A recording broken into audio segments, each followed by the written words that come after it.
Hello and welcome to the DFS_PhD show for today, the 7th of May. Remember, you're good enough, you're strong enough, and gosh darn it, someone's got to win that money.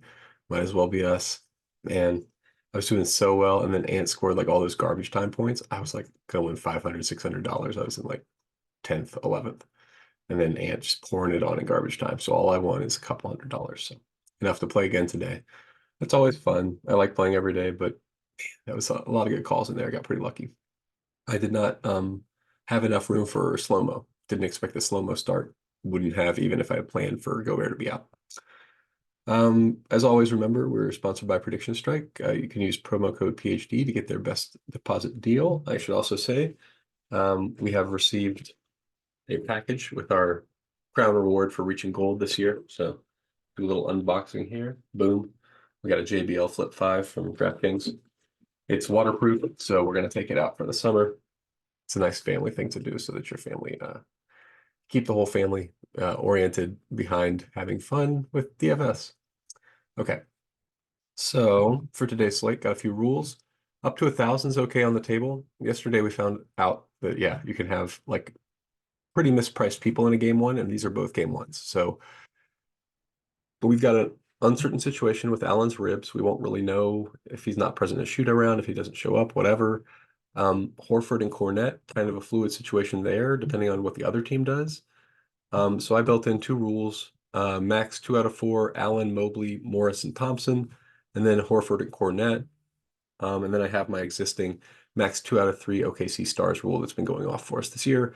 And then either off the bench, Isaiah Joe or Aaron Wiggins can get extended if they're hitting shots.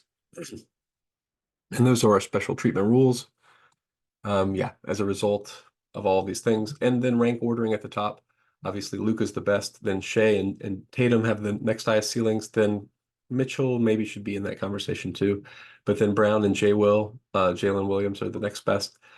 I'm never really going to get to Kyrie on a slate like this. He's priced from regular season games, and he has pop-off potential, but I'm not going to boost him. Maybe I think he's at least Jalen Williams and Jalen Brown level, but he's not like, I'm not going out of my way to play Kyrie.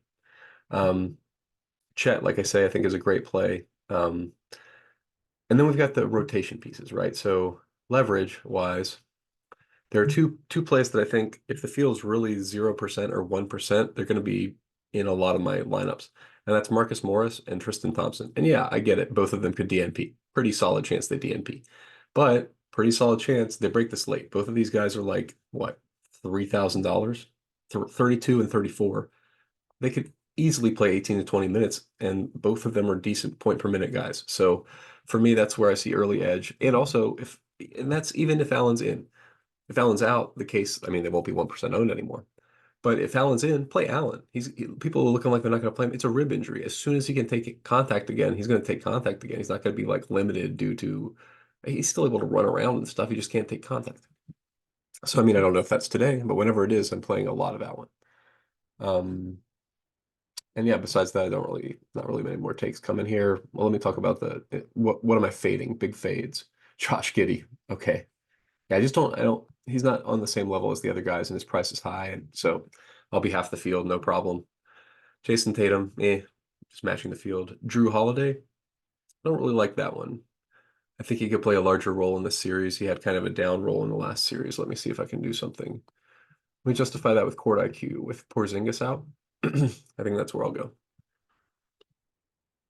So pulling up court IQ with Zingis off the court. Boom, boom, boom.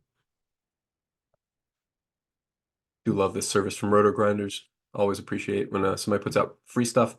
I hope RPS puts out the free WNBA projections. Nothing has ever made me feel more positive about RPS than I love. Yeah, they do a lot of good niche sport projections. I really should pay them just for the weird like Euro soccer stuff and Euro soccer. Like American soccer would be weirder. Wouldn't be weirder. Okay, so what do we have? Derek White, 38.6. Drew is only 33. Well, that's still a boost from where he's at, but I thought he'd be a little higher.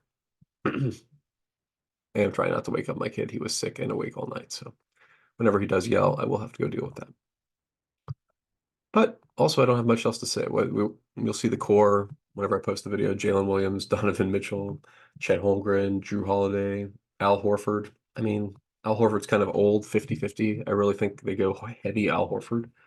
But yeah, the rest of these guys are not surprises, right? You're just jamming a bunch of random shooting guards who are cheap or um, power forwards who are min price who you think will make the rotation.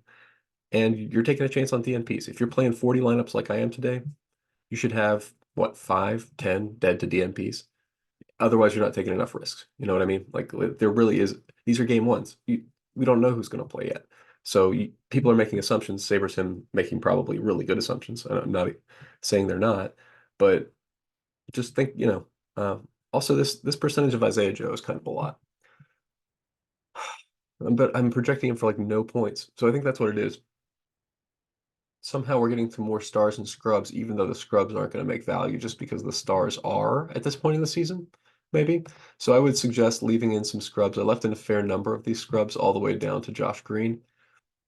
In a new series, you can consider leaving guys like Jalen Williams in, Niang. What's Niang's role? I mean, like, I should leave Niang in myself, right?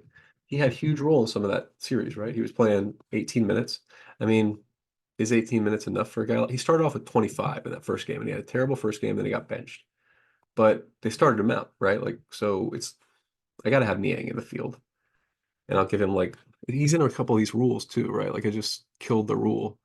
But anyway, I'll probably pop a rule for my inclusion of Niang, but guys like him, Jalen Williams, I mean, Dante Exum, was he? I mean, probably because Kyrie's getting extended, he's not a good player now. Yeah, seventh. He's a great player whenever he does get minutes, but I don't think he's going to get minutes in the playoffs.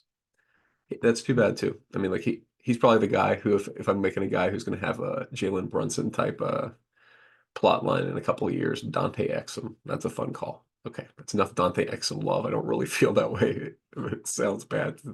I should probably go increase my Kyrie Irving after having said that ridiculous thing.